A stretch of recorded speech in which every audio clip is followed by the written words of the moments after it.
Hey, salut les utilisateurs HubSpot! On va se le dire, il n'y a pas un chat qui veut jeter de l'argent par les fenêtres. Surtout quand on parle de montants récurrents. Comme vous le savez, les forfaits HubSpot sont variables en termes de coûts. Ça peut débuter à 50 $ par mois, puis aller jusqu'à des centaines de dollars par mois, voire des milliers. C'est donc une des raisons d'utiliser HubSpot de façon optimale. Quoi? Vous vous demandez par où commencer? Ça tombe bien, j'ai justement 6 exemples d'éléments à analyser pour faire un audit de votre portail HubSpot. Vous me remercierez plus tard.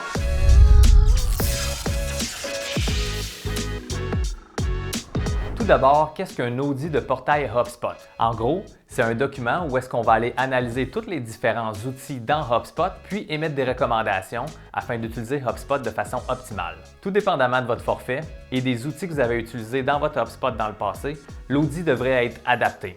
Et le prix aussi. Mais qu'est-ce qu'on peut retrouver dans ce fameux audit? Vous commencez à me connaître, je vais tout vous résumer ça. On n'a pas toute la journée. Le persona. Ici, on veut se concentrer de 2 à 3 personas maximum. On veut également s'assurer que ces 2-3 personas-là se trouvent à être votre marché prioritaire, donc le segment de marché qui rapporte le plus à votre entreprise. Donc en gros, on va analyser si votre CRM comporte ces informations, donc est-ce que votre base de données peut être segmentée par type de persona. Si vous voulez en apprendre davantage sur la notion de persona, je vous invite à cliquer sur le lien dans la description pour visionner la vidéo à cet effet. Les offres de contenu. Si vous n'êtes pas au courant des étapes du parcours d'achat de vos clients, ici c'est une strike.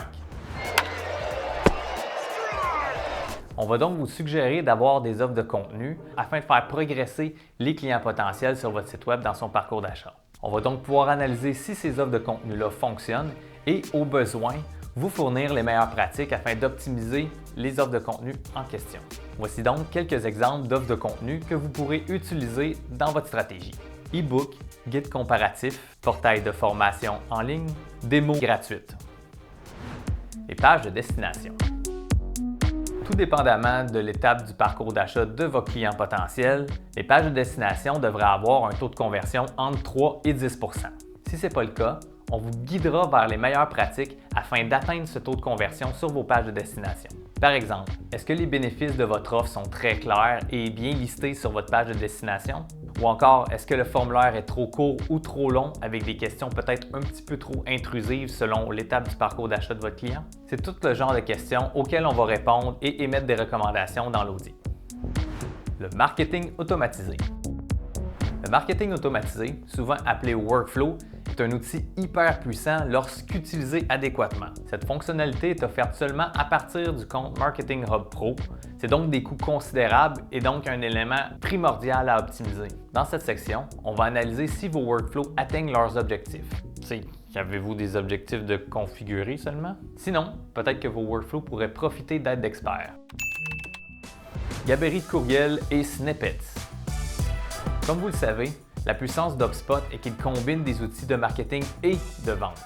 Pour ce qui est des outils des ventes, tout est une question d'optimisation. On va donc optimiser le temps en créant des gabarits ou certains extraits de texte nommés snippets. Par exemple, en utilisant des gabarits ou des snippets, on pourrait économiser jusqu'à 5 minutes par courriel. Ça peut paraître peu, mais quand on envoie des trentaines de courriels par jour, ça devient important.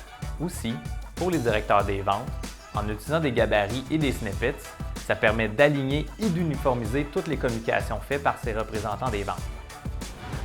Les tableaux de bord. Tout plein de belles statistiques peuvent se retrouver dans des tableaux de bord avec des rapports automatisés. Après tout, toute la puissance de HubSpot se trouve dans le fait qu'on puisse centraliser tous nos outils vente, marketing et services au même endroit. Par contre, les rapports qui sont envoyés à la direction ne devraient pas nécessairement comporter les mêmes données que les rapports qui sont envoyés à la personne en charge du contenu, par exemple. Et finalement, est-ce que vous utilisez la fonction d'automatisation de ces rapports pour qu'ils puissent être envoyés de façon récurrente à votre équipe? En gros, l'objectif primaire d'un audit de portail HubSpot est de rentabiliser votre investissement dans l'outil. Évidemment, toute la valeur de l'audit se retrouve dans les recommandations qui seront émises à chacun des points de l'audit. Aussi, il serait nécessaire que vous ayez accès à un expert certifié par HubSpot afin qu'il puisse vous aider à mettre en place ces recommandations. Alors, si vous désirez rentabiliser votre abonnement HubSpot et vos performances web, l'audit de portail HubSpot est un must. Ben là, Joe, t'allais pas leur dire qu'on a ce genre de service-là chez Guarana? Ben non, ils le savent. Ah, tu me fais douter, là.